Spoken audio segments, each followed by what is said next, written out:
శ్రీ రేణుకా ఎల్లమ్మ తల్లి జ్యోతిష్యాలయం ముఖం చూసి జ్యోతిష్యం చెప్పబడును. మీ పేరు బలము, మీ భవిష్యత్తులో జరిగేది జరగబోయేది చెప్పబడును. మీ కుటుంబ సమస్యలు, చదువు, ఉద్యోగం, మనశ్శాంతి, ఆరోగ్యం మరియు సకల సమస్యలకు పరిష్కారం చెప్పబడును. భయము, అనారోగ్య సమస్యలు, అనుమానం, చెడు పూజలకు కూడా పరిష్కారం చూపబడును. ఎటువంటి వ్యాధులకైనా సరే మూలికా వైద్యం చేయబడును. గురూజీ లక్ష్మణ్ రాజ్ గారి ఫోన్ నంబర్ 8466923012. ఓం సాయిరామ్. సమర్థ సద్గురు సాయినాథ్ మహారాజ్కి జై. సాయిబాబా భక్తులందరూ కూడా నమస్కారం అండి. సాయినాథుని ఆశీస్సులతో అందరూ కూడా సుఖంగా, సంతోషంగా, అష్టైశ్వర్య, ఆరోగ్య, అభివృద్ధితో ఉండాలని మనస్ఫూర్తిగా కోరుకుంటూ ఈరోజు ఈ వీడియోని మొదలు పెడుతున్నాను. ఈరోజు వీడియో ఏంటంటే 23/8/2024 ఈ టైంలో నువ్వు ఊహించినటువంటి గుడ్ న్యూస్ వినబోతున్నావు బిడ్డ. నా మాటను కొట్టిపారేయకుండా వినుతల్లి అని మన బాబాగారు అయితే ఈరోజు మనకి చాలా అంటే చాలా అద్భుతమైనటువంటి సందేశంతో అయితే మన ముందుకు వచ్చారండి. మరి మన బాబాగారు ఈరోజు మనకి ఎలాంటి సందేశం అందించాలి అనుకుంటున్నారో ఆయన మాటల ద్వారానే తెలుసుకుందాము. ఆయన మాటలు వినే ముందుగా ఈ వీడియో కనుక నచ్చినట్లయితే మరికొంతమంది బాబా భక్తులకు రీచ్ అయ్యేలా షేర్ చేసి లైక్ చేయండి. అలాగే మన ఛానల్ని ఎవరైనా మొదటిసారిగా చూస్తున్నట్లయితే తప్పకుండా సబ్స్క్రైబ్ చేసుకుని మాకు కొంచెం సపోర్ట్ చేయండి. మరి మన బాబాగారి సందేశం ఏంటంటే, బిడ్డ, ఇప్పటి వరకు నువ్వు ఏ విషయం అయితే వినాలని అనుకుంటున్నావో, ఏ విషయం అయితే నీ చెవున పడితే నీ జీవితం అంతా సద్దుమణుగుతుందని, నీ జీవితంలో ఉండే కష్టాల నుంచి, బాధల నుంచి, దుఃఖం నుంచి, అప్పుల నుంచి, అనారోగ్య సమస్యల నుంచి బయటపడి నువ్వు సంతోషంగా ఉండడానికి ఏ వార్త అయితే నువ్వు వినాలనుకుంటున్నావో ఆ వార్త అనేది నీకు నీ చెవున పడబోతుంది బిడ్డ. ఇప్పటి వరకు ఎన్నో సమస్యలు అనేవి నీ జీవితంలో వచ్చి ఉంటాయి. ఈ కష్టాలు, ఈ సమస్యలు, ఈ బాధలు వీటన్నిటిని కూడా తట్టుకొని నిలబడ్డావు. ఎంతోమంది నిన్ను హేళనగా చూసినా సరే, ఎంతోమంది నిన్ను తక్కువ చేసి మాట్లాడినా సరే, ఎంతోమంది నిన్ను చేదరించుకున్నా సరే, నీ దగ్గర డబ్బు లేదని చెప్పి అసూయగా చూసినా సరే, మీ కష్టాలన్నీ కూడా గట్టెక్కి వాటి నుంచి బయటపడి నీకంటూ ఒక స్థానం అనేది ఏర్పడే రోజు రేపటి రోజు తల్లి. ఇప్పటి వరకు నిన్ను ఎవరైతే వేలెత్తి చూపించారో, నిన్ను ఎవరైతే బాధ పెట్టారో వారందరూ కూడా నోరు మూసుకునే రోజైతే రాని వచ్చింది బిడ్డ. ఎప్పుడైనా కానీ భగవంతుడు కష్టం అనేది ఆ కష్టాన్ని తట్టుకొని నిలబడే వారికి మాత్రమే ఇస్తారు. ఆ కష్టాలను తట్టుకొని జీవితంలో ఇంకా ఇంకా మనోధైర్యాన్ని పెంచుకోవాలని మాత్రమే ఇస్తారు. కనుక ఇప్పుడు నువ్వు పడ్డ కష్టం నుంచి నువ్వు ఎంతో గుణపాఠాలనేవి నేర్చుకున్నావు తల్లి. ఎవరు ఎటువంటి వారో, ఎవరు బుద్ధులు ఎటువంటివో, ఎవరు నీవారో, ఎవరు పరాయి వారో ఇవన్నీ కూడా రోజులు చూసావు తల్లి. ఎవరైనా కానీ డబ్బుంటేనే, లేదంటే అవసరం ఉంటేనే, నీతో ఏదైనా పని ఉంటేనమ్మా నీ దగ్గరికి వస్తున్నారు. కానీ నీతో ఏ అవసరం లేనప్పుడు సమాజంలో నిన్ను చిన్నగా చూపించడానికి ప్రయత్నం చేస్తున్నారు. అలాంటి వారు ఎప్పుడు కూడా నీవారు కాదని గుర్తుంచుకో బిడ్డ. అన్నింటికంటే ముఖ్యం, చాలా ముఖ్యమైన విషయం ఏమిటంటే, నీ వాళ్ళు అనుకున్న వాళ్ళు ఎప్పటికైనా సరే పరాయి వాళ్ళని చెప్పి గుర్తించు. ఎప్పటికైనా వారిని ఎంతలో ఉంచాలో అంతవరకు మాత్రమే ఉంచితే నీ జీవితం అనేది చాలా రెట్లు బాగుపడుతుందని నువ్వు గమనించుకో బిడ్డ. ఇప్పటి వరకు ఎన్నో అవమానాలు చేసిన వారే, ఎన్నో కష్టాలు నిన్ను బాధ పెట్టిన వారే నీ ముందు ఒక మాట ఆడి, నీ వెనక ఒక మాట ఆడుతూ నిన్ను రాంగ్గా ప్రూవ్ చేసిన వాళ్ళకు ఇప్పటి రోజున చాలా మంచి అధికారంలో చలామణి అవుతున్నారు. వారికంటూ ఒక గుర్తింపుని ఏర్పాటు చేసుకొని నిన్ను తొక్కేసే ప్రయత్నం చాలా రకాలుగా జరిగింది బిడ్డ. కానీ వాటన్నిటిని కూడా నువ్వు ముందుగానే తెలుసుకొని చాలా చాలా బాగా బయటపడ్డావు. ఈ తెలివి నేర్పించడం కోసం మీకు ఈ కష్టాలన్నీ వచ్చాయని నువ్వు గుర్తుంచుకో బిడ్డ.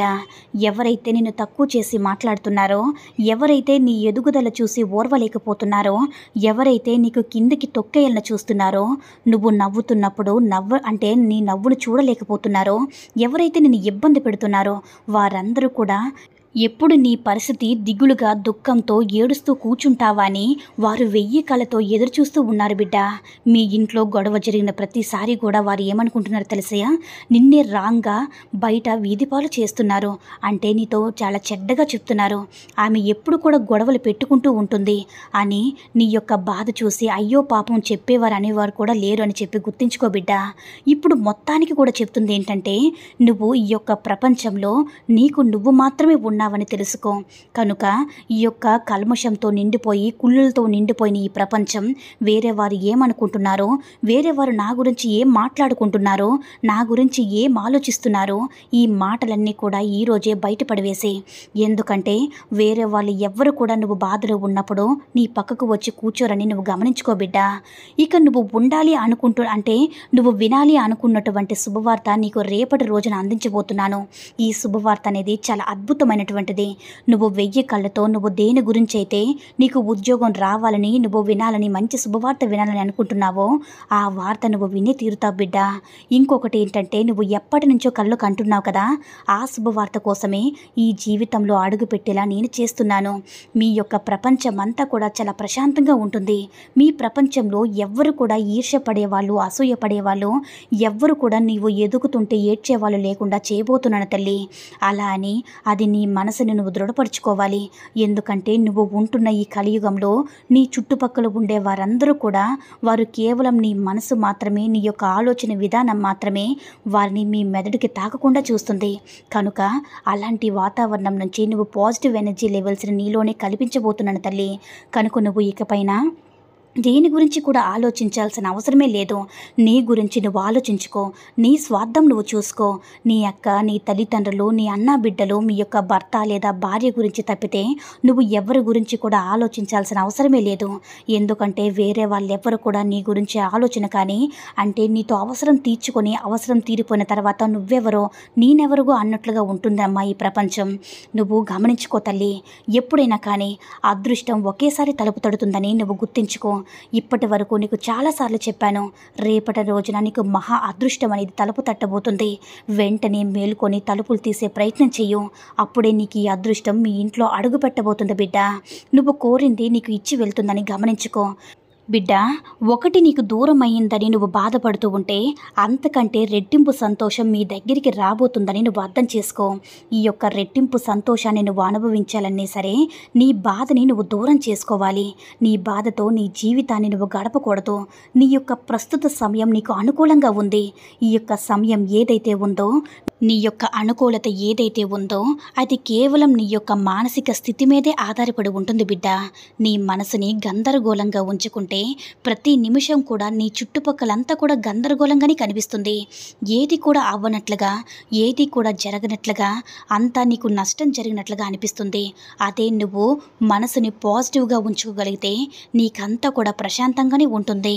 నువ్వు ఎప్పుడు కూడా నన్ను నిలదీస్తూ ఉంటున్నావు కదా తల్లి, బాబా ఎందుకని నాకు ఈ కష్టాలు, ఎందుకు మీరు ఈ జీవితాన్ని నాకు ఇచ్చారు, నేను ఈ కష్టాలు పడలేకపోతున్నాను తండ్రి, అంతా కూడా గందరగోళంగా ఉంటుంది బాబా, పడుకుంటే ప్రశాంతంగా నిద్ర కూడా పట్టడం లేదు బాబా, ఎన్నో ఆలోచనలు అనేవి సతమతం అవుతూ ఉంటున్నాను, నేను చాలా అంటే నా ఆలోచనలు చాలా నన్ను ఇబ్బంది పెడుతున్నాయి బాబా, సంతోషంగా ఒక్కరోజైనా సరే గడపాలనుంది బాబా. ఎన్నోసార్లు కన్నీటితో కళ్ళలో నిండుగా నీరు తిప్పుకుంటూ అడిగావు కదా తల్లి, అయితే నీ సంతోషం నీ చేతిలోనే ఉంది అని నేను పదే పదే నొక్కి నొక్కి మరి చెప్తున్నాను తల్లి. ఎందుకంటే నీ ఆలోచనను అదుపు చేసుకునే శక్తి కేవలం నీకు మాత్రమే ఉంటుంది. ఎవరు ఎన్ని చెప్పినా కూడా నీలో కొంచెం మార్పు కూడా తీసుకురాలేనమ్మా. నీ అంతటి నీకే మార్పు రావాలి. నువ్వే తెలుసుకొని ధైర్యంగా నీ మనసును మార్చుకోవాలి బిడ్డ. నువ్వు ఏదైతే, ఏ విషయం అయితే నీ చెవున పడితే నువ్వు చాలా సంతోషపడతావని అనుకుంటున్నావో ఆ విషయం అనేది నీ చెవున పడేలా చేయబోతున్నాను తల్లి. ఈ ఒక్క వార్త నీతో పాటు మీ వాళ్ళు అనుకున్న వాళ్ళు కూడా మీ పట్ల చాలా విలువ పెరుగుతుంది, చాలా గౌరవం పెరుగుతుంది, అంతా నీకు మంచి జరుగుతుంది తల్లి. కనుక నీ మనసును సున్నితంగా ఉంచుకుంటావు కదో, ఎప్పుడు ధైర్యంగా సంతోషంగా ఉంటావు కదో, ఈ సందేశం అంతా పూర్తిగా విన్నావు కనుక నీకు నా ఆవేదన ఏంటో నీకు అర్థమయ్యే ఉంటుంది. కనుక బిడ్డ, ఇప్పటికైనా సరే అనవసరమైనటువంటి ఆలోచనలన్నీ కూడా పక్కకు నెట్టేసి ఏదైతే అవసరమో, ఏదైతే నీ భవిష్యత్తుకి మంచి అవుతుందో, ఏది వింటే నువ్వు ప్రశాంతంగా ఉంటావో, ఎలా ఉంటే నువ్వు సంతోషంగా ఉంటావో అదొక్కటి నువ్వు గుర్తించి నువ్వు ఎప్పుడు కూడా ప్రశాంతంగా, ధైర్యంగా, ఆనందంగా ఉండాలి బిడ్డ. అప్పుడే ఎటువంటి కష్టమైన బాధ అయినా సరే నిన్ను చూసి పారిపోతుంది. నువ్వు కొన్ని రోజుల్లో నువ్వు ఊహించినటువంటి గుడ్ న్యూస్ వినబోతున్నావు. ఆ గుడ్ న్యూస్‌తో నీ జీవితమే మారిపోతుంది తల్లి అని మన బాబాగారైతే ఈరోజు మనకి చాలా అంటే చాలా అద్భుతమైనటువంటి సందేశాన్నైతే అందించారండి. సాయి మహిమల ద్వారా వచ్చిన ఈ సందేశం మీ అందరికీ కూడా నచ్చిందని అనుకుంటున్నాను. ఈ వీడియో కనుక నచ్చినట్లయితే మరికొంతమంది బాబా భక్తులకు రీచ్ అయ్యేలా షేర్ చేసి లైక్ చేయండి. అలాగే మన ఛానల్‌ని ఎవరైనా మొదటిసారిగా చూస్తున్నట్లయితే తప్పకుండా సబ్స్క్రైబ్ చేసుకొని మాకు కొంచెం సపోర్ట్ చేయండి. సర్వే జన సుఖినో భవంతు. జై సాయిరామ్.